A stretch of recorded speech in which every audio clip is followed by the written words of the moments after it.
Good morning, everybody, and welcome back to Coffee with Craig. This is where we talk about all things firearms policy, culture, politics, you name it. We talk about it here on Coffee with Craig. So I very much appreciate you guys tuning in. I also appreciate you guys liking and sharing this video feed so that your friends can become our friends and join us in the conversation. Also want to remind you, as I do every morning, remember to visit fpcgear.com. This is where you can go. You can buy all sorts of cool stuff, t-shirts and whatnot, in order to help promote the Second Amendment, promote your right to keep and bear arms, and look good doing it. Know that every dollar that you spend there will go back into the fight for your civil rights. So please make sure to go there. That's fpcgear.com, fpcgear.com. All right, let's get into today's topic, shall we? Now, many of you know that I've been involved in the California Republican Party for quite some time. And I've been a long time Republican. And one of the things that I have found that oftentimes becomes a challenge here in California is sometimes dealing with pro-gun Republicans. Oftentimes what happens is that you have individuals who think that because they have an R after their name, that means that by nature they are pro-gun, so therefore anything that they do must be reasonable and pro-gun. And they tend to have a real challenge when other individuals question the policies that they put forward. Now, you expect that here in the state of California. Where you do not expect that is in the state of Texas. And so what I wanted to talk to you today was a little story coming out of Texas. And I read about it in an article by a good friend of mine, Rob Morse, at his Slow Facts blog. He wrote a piece called Republican Party of Texas Fires Pro-Gun Activist. Now, I don't know that I really need to tell you much more than that in order for you to go, Definitely makes for an interesting conversation. So I figured I would invite Rob to come on the show and talk with you about what went down and how it went down. So, Rob, welcome to the show. Craig, it's great to be with you again. We very much appreciate you coming on and talking about this very interesting topic. So I guess let's just get into it. So tell me a little bit about what went down.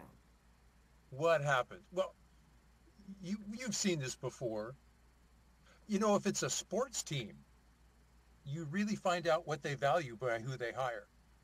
It's true if it's a business. It's true if it's a school. It's true who you invite to dinner. Choice of personnel indicates what you really value. That's what indicates your real policy, not just your words. You are who you hire and fire.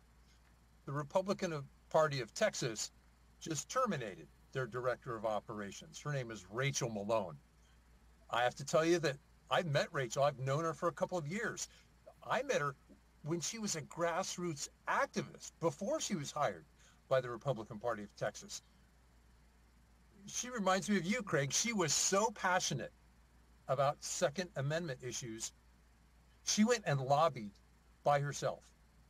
She turned herself into a lobbyist. You know, a volunteer of one. She didn't like what the Senate in Texas was doing. She didn't like the way that the Texas State Rifle Association was lobbying. She goes, I volunteer me. I have control over me. So she went and she educated herself. She monitored, just like you do, she monitored the bills in the legislature. And then she's active in all these other gun groups. And she goes, hey, I noticed that this appeared suddenly on the agenda. Why don't you guys come help me? Here are the high points. What do you think is important to you? So she was acting as a grassroots activist before it was cool. Right. And she also learned how the Texas State Republican Party is supposed to act and how it is supposed to set the party's agenda. And that's really where the problem starts. It's in theory you do this, in practice you do that. So what you're telling me is that they actually said they believed one thing or said one thing and then did another? Say it ain't so. Yeah, hard to believe. I know you've never seen that since about noon, right? Yeah, since about noon, right? That's when you left the Capitol today. So in theory, local caucuses meet and establish an agenda. And then they send nominees to state conventions. And that's supposedly where the voice of the people gets to talk eye to eye to future elected officials, and where the elected officials really learn what's important to the people that are trying to put them in office. Right. Uh, what's true is that real grassroots activism, real democracy, challenges the status quo.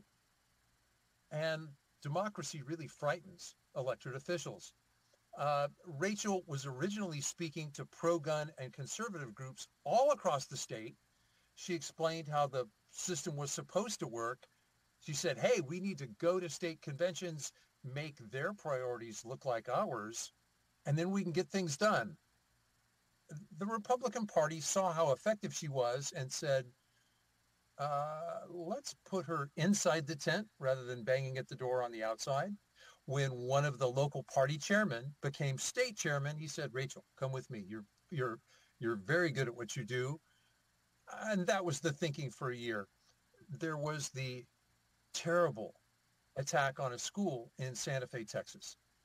And then Governor Abbott came up with his 40-point show that I'm doing something plan, some of which included pretty offensive gun control.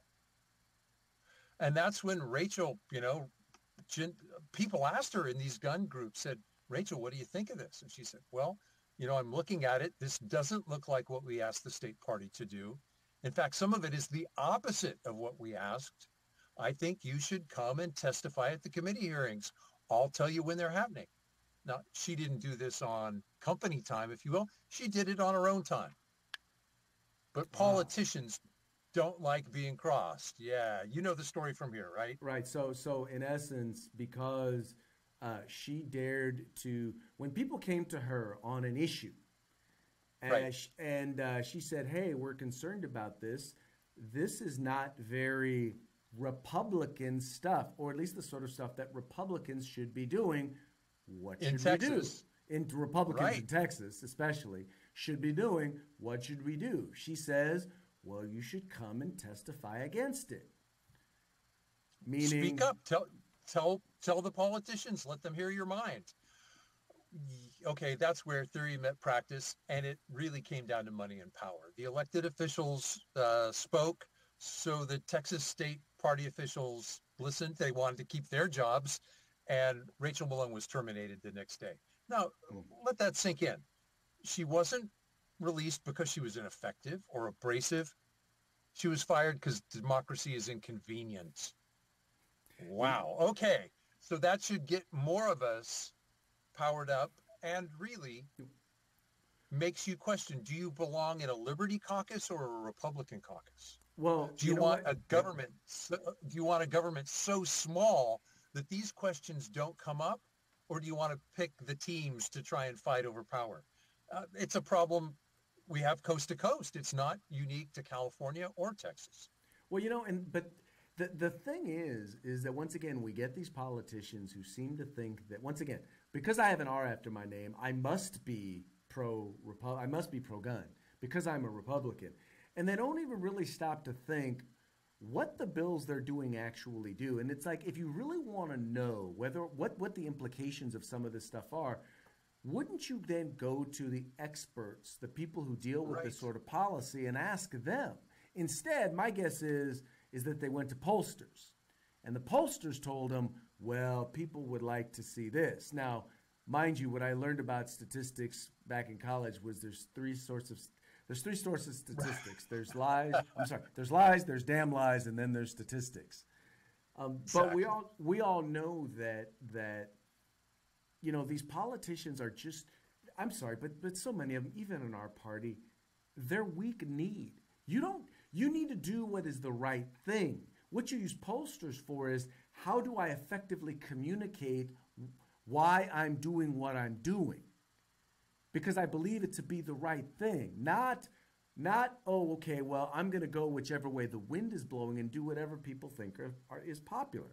I'm sorry, but... That's just not how it should work. That's right. What I suspect and cannot prove is that there were some pollsters involved. They polled likely voters for, let's say, the Texas Senate race. And Texas Governor Greg Abbott said, oh, if I want to run for those races like that, these are the issues where I have to hit. Let's throw a little gun control into Texas. He may even expect that the bill won't pass, but he's going to go for it anyway. And when he got crossed, he thought that was embarrassing. Now, Craig, you've had this very same experience come in your mailbox. You get a letter from a politician who hasn't walked the walk, and you write back and say, I'm so glad you wrote me. I remember what you said. I even helped your campaign. When you do for me what you said you would do, we can talk. Until then, I'm listening. You need to listen too. And that frightens some politicians, as it should. For now, my wallet's closed to them. I'm sure you feel the same way. But that doesn't mean I'm not going to remain an activist. Well, and if I were betting, Rachel's going to stay an activist because she was one straight through.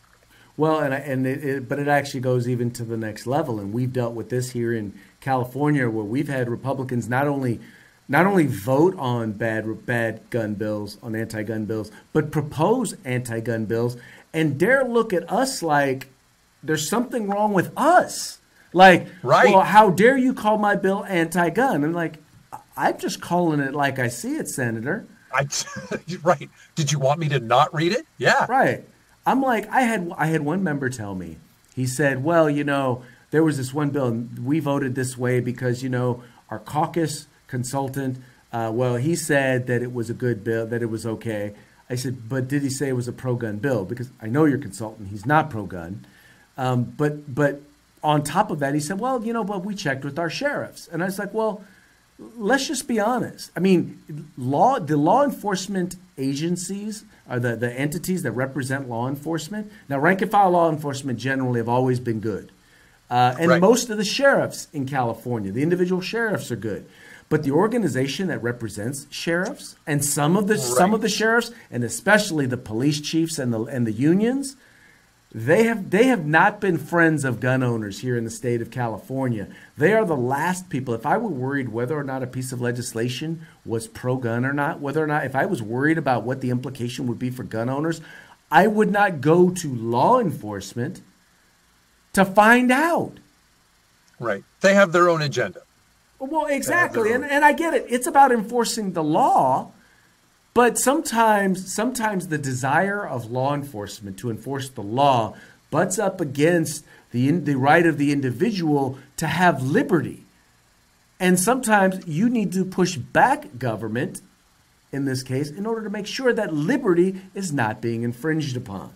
And they don't always like that. I hope it's a liberty issue. Sheriff Bill Gore was my sheriff when I lived in California. I would fear that it was a behind-the-scenes trade for union power. We'll trade you something you want here. You give us something we want there. And you and I are squeezed out entirely. Well, I will tell you that with the law enforcement, with the labor unions that represent law enforcement here in California, it's mostly exempt our guys and then we'll remove our opposition. Gotcha. Yep. So that's what happens there. And it's, like I said, I talk with rank and file law enforcement all the time, and they agree with us, individual gun owners, because they know, look, hey, we're usually there after things have gone down. So they believe they want their spouses, their brothers and sisters, their mothers and fathers to be able to defend themselves, their children to be able to defend themselves, to be able to exercise that constitutional right, because they realize that as good as they are at what they do, they can't be everywhere. But the unions that represent them, the union bosses, well, they're like, well, we'll just get our guys exempt and that ought to be enough.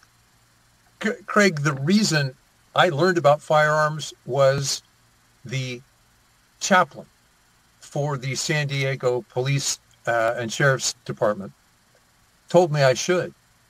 And part of that was he had seen it. Guy after guy after guy goes, I see all these victims. Why couldn't they defend themselves so that I had time to get there? If that's and he's counseling these guys to try and keep them in the game, keep them from getting burned out. And when you think it, that's an impossible job. That's why so many of them do support you and I. I don't want to be a policeman. I just want to stay alive till the policeman gets there to save my scared little rear end. Exactly. You just hit the nail on the head. Well, I'm glad to hear that Rachel will still be involved. Do me a favor. Because I haven't had a chance to meet Rachel, but I believe we are Facebook friends. Yeah, I bet you are. You know that we here at FPC, we're doing all we can in as many states as we can. So any way that we can help, we will definitely be there. I will just tell you right now, folks, understand this. I became a Republican. When I first became a Republican, it wasn't because I liked Republicans. Most of my friends were Democrats. I became a Republican because the values were consistent with my values. When I realized that liberty and freedom and individual responsibility and individual rights, when I realized that the Republican Party represented those things, that's why I became a Republican. Even to this day, I support the values of the party, not necessarily every individual within the party, and particularly when it comes to the Firearms Policy Coalition. We are a Second Amendment civil rights advocacy group. We don't work for Republicans, we don't work for Democrats. And I think that's where we need to be as individual voters when it comes to the Second Amendment is don't look at a Republican or a Democrat as someone who is for or against you, or at least initially you can recognize that one has a party platform that's for you and one has a party platform that's not. But don't just leave it there. You've got to dig a little deeper. And really, when you do, you realize that not everybody who is on your side is your friend or is your ally. And realize they don't always share the same values on the Second Amendment as you do. Craig, that's why I love this broadcast that you're doing. You're going past the headlines, and if you stop at the headlines, you're not very informed. No, most definitely not. So, hey, tell folks how they can either read or watch more of your stuff. Listen to it wherever you are at. How can they find out where you're at and follow you? Well, as you can see in that little window, I do have a face for podcasts. My articles are up at slowfacts.wordpress.com. I'm also at Clash Daily and at AmmoLand.